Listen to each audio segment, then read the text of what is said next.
एक गांव में एक लालची औरत अपने पति के साथ रहती थी। उसका एक बेटा था जिसका नाम बाबूलाल था।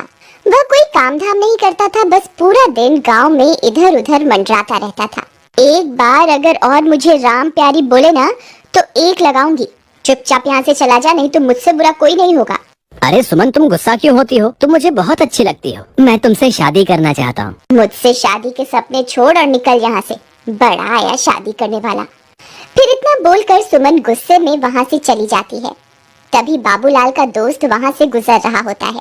अरे बाबू भाई, ये सुमन तुमसे क्या कह रही थी? कुछ नहीं भाई, अपने प्यार का इजहार कर रही थी। लेकिन भाई उसके हाव भाव से तो कुछ और ही लग रहा था। बाबू भाई मेरी बात मानो तो तुम इससे दूर ही रहा करो। गांव वाले बोलते हैं इस सुमन के ऊपर चुड़ैल का साया है। ये रात को अकेले वीराने में घूमती है। कुछ लोगों ने तो इसके उल्टे पैर तक देखे हैं। तुम्हें पता है ना, उल्टे पैर चुड़ैल की निशानी होते हैं। चल बेवकूफ, तेरा दिमाग खराब हो गया है। जो इतनी सुंदर लड़की को चुड़ैल बोल रहा है। सुमन कोई चुड़ैल वुड़ैल नहीं है। मैं तो इसी से शादी करूंगा। फिर इतना बोलकर वह अपने घर की ओर चल देता है।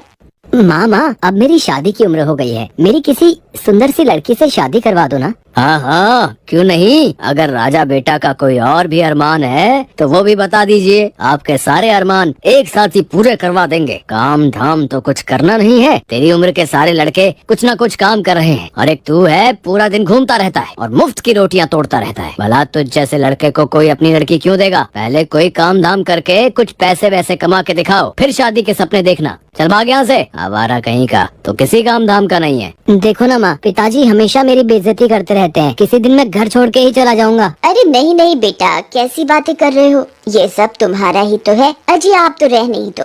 हर वक्त मेरे भोले भाले बेटे को नीचा दिखाते रहते हो। अजी हमारे पास इतनी धन दौलत है, क्या आप ये सब अपने साथ ऊपर लेके जाओगे? भला मेरे बेटे को कमाने की क्या जरूरत है? माँ, मुझे सुमन बहुत पसंद है। तुम उसके घर मेरा रिश्ता लेकर जाओ ना। ठीक है, मैं कल ही सुमन के माता पिता से तुम्हारे रिश्ते की बात करने जाऊंगी। फिर अगले दिन बाबूलाल की माँ सुमन के घर रिश्ता लेकर जाती है और उन्हें अपने पैसों का रुबाब दिखाती है। देखिए बहन जी, आप बहुत अमीर लोग हैं और हम गरीब। मेरे पास आपको देने के लिए कुछ भी नहीं है। तुम्हारी किस्मत बहुत अच्छी है जो तुम्हारी लड़की की शादी मेरे बेटे से हो रही है। बस तुम सुमन की शादी मेरे बेटे से करवा दो, मुझे तुमसे कुछ नहीं चाहिए। इतना बोलकर वह वापस अपने घर की ओर चल देती है।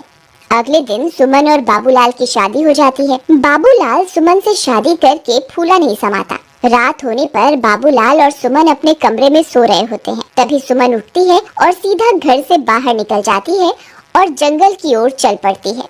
बाबूलाल के दोस्त को सुमन पर पहले से ही शक होता है, इसलिए वह उस पर पहले से ही निगरानी रखे हुए होता है। अरे ये भाभी इतनी रात गए कहाँ जा रही है? मुझे इनका पीछा करना होगा। फिर चीमा सुमन का पीछा करने लगता है। तभी देखते ही देखते सुमन चुड़ैल में बदल जाती है और गुफा के अंदर घुस जाती है। चीमा की आंखें फटी की फटी रह जाती हैं। फिर वह भी उसके पीछे पीछे गुफा के अंदर घुस जाता है। ए हैवानों के देवता, मैं आपको 9 बलि चढ़ा चुकी हूँ। बस एक बलि और चढ़ाते ही मैं सर्वशक्तिमान बन जाऊंगी। फिर मैं इन शक्तियों से पूरी दुनिया पर राज करूंगी।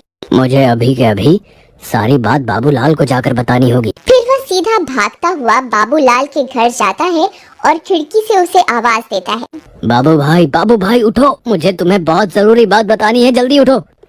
अरे क्या हुआ भाई, इतनी रात तुम यहाँ क्या कर रहे हो? भाई मैंने तुम्हें पहले ही कहा था कि तुम्हारी बीवी चुड़ैल है, लेकिन तुमने मेरी बात का विश्वास नहीं किया था। भाई मुझे लगता है कि तुम्हारा दिमाग खराब हो गया है, जो ये बहकी बहकी बातें कर रही हो। अच्छा तो ये बताओ कि क्या सुमन घर पे है? इतने में सुमन वहाँ आ जाती है। क्या हुआ चीमा भैया, इतनी रात गए कैसे आना हुआ? चीमा सुमन को घर पर देखकर हक्का बक्का रह जाता है। अब कुछ नहीं भाभी जी, मैं तो बस यहाँ से गुजर रहा था तो सोचा बाबू से मिलता चलूं। अच्छा अब मैं चलता हूँ। इतना बोलकर चीमा वहाँ से दुम दबा के भाग जाता है। अजी क्या हुआ, ये आपका दोस्त आपसे क्या कह रहा था? कुछ नहीं, बस ऐसी ही बेकार की बातें कर रहा था। चलो अब तुम सो जाओ, रात बहुत हो गई है। फिर सुबह होने पर वह सेठानी गुस्से से लाल हो जाती है क्योंकि सुमन अभी तक सो रही होती है। ए बहुरानी, अभी तक सो रही है क्या? घर का काम कौन करेगा? चल जल्दी उठ, मैंने काम वाली की छुट्टी कर दी है। आज से घर का सारा काम तुझे ही करना है। फिर सेठानी के जोर जोर से चिल्लाने की वजह से सुमन की नींद खुल जाती है और वह गुस्से से लाल हो जाती है। रुक बुढ़िया, तुझे मैं अभी बताती हूँ। फिर सुमन गुस्से में बाहर आती है। बुढ़िया, क्यों शोर मचा रही है सुबह सुबह? मेरी सारी नींद ही खराब कर दी। अरे दैया, इसकी हिम्मत तो देखो, मुझे बुढ़िया बुला रही है। तेरी इतनी हिम्मत, मुझे बुढ़िया बोलेगी? चुपचाप घर का ये सारा काम निपटा दे। तेरे माँ बाप ने वैसे भी दहेज में फूटी कौड़ी भी नहीं दी है। मैं कोई काम वाम नहीं करने वाली, जो करना है कर लो। तेरी इतनी हिम्मत, मुझे मना करेगी? रुक, तुझे अभी बताती हूँ। अरे मर गई रे, ये क्या हो गया? तेरी इतनी हिम्मत, मुझे अभी के अभी छोड़ दे। बाबू देख तेरी बीवी मेरे साथ क्या सलूक कर रही है। जल्दी आ, मुझे इससे बचा, नहीं तो ये मेरे सारे बाल नोच डालेगी। फिर अपनी माँ की चीख पुकार सुनकर बाबू दौड़ा दौड़ा अपने कमरे से निकलकर वहाँ पहुँच जाता है। वह यह सब देखकर हैरान रह जाता है। ए सुमन, तेरी इतनी हिम्मत, तू मेरी माँ के साथ ऐसा सलूक करेगी? अभी के अभी मेरी माँ को छोड़ दे, वरना अच्छा नहीं होगा। फिर सुमन उसे छोड़ देती है और सीधा अपने कमरे में चली जाती है। माँ, आप ठीक तो हो ना? आपको कुछ हुआ तो नहीं ना? मैं ठीक हूँ बेटा, मैंने तो बस इसे घर का थोड़ा काम करने को कहा था और इसने मेरी तो धुनाई ही कर दी। फिर बाबू परेशान होकर घर से बाहर निकल जाता है। वहाँ उसे उसका दोस्त चीमा मिलता है। क्या हुआ बाबू भाई, इतने परेशान क्यों हो? क्या तुम्हें पता चल गया कि तुम्हारी बीवी चुड़ैल है? मजाक मत कर यार चीमा, मैं वैसे ही बहुत परेशान हूँ। आज सुबह सुबह तो सुमन ने हद ही कर दी। उसने माँ के बाल पकड़कर उनसे बहुत बदतमीजी की। भाई, मैंने तो पहले ही कहा था कि सुमन कोई साधारण लड़की नहीं है, उसके ऊपर चुड़ैल का साया है। एक बहुत आसान रास्ता है। अगर तुम उस चुड़ैल के सामने आईना रख दोगे तो तुम्हें उसकी असलियत उस आईने में दिख जाएगी। फिर वे दोनों अपने अपने घर की ओर चल देते हैं। रात होने पर बाबू सुमन के लिए एक फूलों का गजरा लेकर घर पहुंच जाता है। अरे भगवान, तुम कहाँ हो? देखो आज मैं तुम्हारे लिए क्या लाया हूँ। सुमन वहाँ आती है और गजरा देखकर बहुत खुश हो जाती है। फिर वह गजरा अपने बालों में लगाकर शीशे के सामने पहुँच जाती है। तभी उसके पीछे पीछे बाबूलाल भी पहुँच जाता है। सुमन जैसे ही अपने आप को शीशे में देखती है, उसकी असलियत उसमें दिखाई देने लगती है। बाबूलाल की आंखें फटी की फटी रह जाती हैं। वह उस चुड़ैल को देखकर बहुत डर जाता है। हे भगवान, ये मैं किस मुसीबत में फंस गया? ये तो सच में चुड़ैल निकली। अच्छा हुआ तुझे मेरी असलियत के बारे में पता चल गया। मैं आज रात को तेरी ही बलि देने वाली थी। अरे भागो रे, ये तो चुड़ैल निकली। अपनी जान बचा के भागो। चीमा भाई, मुझे बचाओ, मेरी बीवी तो चुड़ैल निकली। तुम सही कहते थे। हाय, मर गए रे। फिर वह सीधा भागता भागता अपने दोस्त चीमा के घर पहुँच जाता है। चीमा भाई, जल्दी से दरवाजा बंद कर दो। तुम सही कहते थे, सुमन तो चुड़ैल है। मैंने उसकी असलियत आईने में देख ली है। अब वो मुझे नहीं छोड़ेगी। अजी, मुझे लगता है आपका ये दोस्त अपने साथ साथ हमें भी मरवा के छोड़ेगा। तुम अभी के अभी इसे घर से बाहर निकालो, नहीं तो इसकी पत्नी इसका पीछा करते करते यहाँ पहुँच जाएगी। तभी जोर जोर से दरवाजा खटखटाने की आवाजें आने लगती हैं। वे सब लोग डर जाते हैं। अरे दैया, लगता है इसकी पत्नी इसका पीछा करते करते यहाँ पहुँच गई।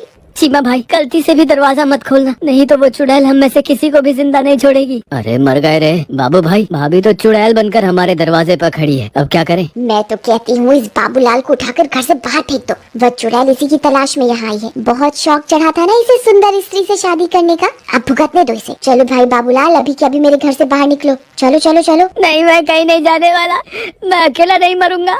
अगर तुमने मेरा साथ नहीं दिया तो मैं तुम्हें भी अपने साथ लेकर मरूंगा। अरे दैया, ये तो अपने साथ हमें भी मरवा के छोड़ेगा। अजी, आप ही कुछ कीजिए ना। बाबू भाई, मेरे घर में छोटे छोटे बच्चे भी हैं। अगर ये चुड़ैल इस घर में घुस गई तो हमारे साथ हमारे बच्चों को भी नहीं छोड़ेगी। कृपा करके तुम इस घर से निकल जाओ। ठीक है दोस्त, मैं अपनी वजह से तुम्हारे मासूम बच्चों की जान खतरे में नहीं डाल सकता। मैं अभी के अभी इस घर से चला जाता हूँ। शुक्र है भगवान का, इस आफत से जान तो छूटी। रुको मेरे दोस्त, अगर मरना ही है तो मैं भी तुम्हारे साथ मरूंगा। राधा, तुम अंदर बच्चों के पास चली जाओ। मैं अपने दोस्त को यूँ अकेला नहीं छोड़ सकता। मुझे अपनी दोस्ती निभानी होगी। अजी, आप पागल हो गए हैं क्या? वह चुड़ैल एक ही बार में आपकी जान ले लेगी। आप इसकी वजह से खुद को मौत के मुंह में क्यों धकेल रहे हैं? अगर मैंने आज अपने दोस्त का साथ नहीं दिया तो ये दुनिया कभी भी किसी की दोस्ती पर एतबार नहीं करेगी। अगर अपनी दोस्ती साबित करने के लिए अपनी जान भी देनी पड़ी तो मैं दे दूंगा। चलो बाबू भाई, मैं भी तुम्हारे साथ चलूंगा। चीमा भाई, मुझे तुम्हारी दोस्ती पर कोई शक नहीं है, लेकिन तुम मेरी वजह से अपनी जान मत दो। हम दोनों मिलकर भी इस चुड़ैल का सामना नहीं कर पाएंगे। हमारा मरना तय है। तुमने सही कहा, हम दोनों इसका मुकाबला नहीं कर पाएंगे, लेकिन मैं किसी को जानता हूँ जिसके सामने ये चुड़ैल पल भर के लिए भी नहीं टिक पाएगी। तभी चीमा भागकर घर में बने मंदिर की ओर जाता है। हे महाबली हनुमान, हम आपके बिना इस चुड़ैल का सामना नहीं कर सकते। आज फिर से एक बार बुराई को हराने के लिए हमें आपकी जरूरत है। कृपा करके हमारे साथ चलिए महाबली। चलो भाई, अब इस चुड़ैल को सबक सिखाने का वक्त आ गया है। अरे वाह वाह, हम दो नहीं है चुड़ैल, हम तीन हैं। बोलो महाबली हनुमान की जय, सियापति रामचंद्र भगवान की जय, पवन सुत हनुमान की जय। अरे मर गई रे, ये तूने क्या कर दिया? हे भगवान, मुझे क्षमा कर दो, मुझसे बहुत बड़ी गलती हो गई। हे महाबली, हे सर्वशक्तिमान, मुझे क्षमा कर दो।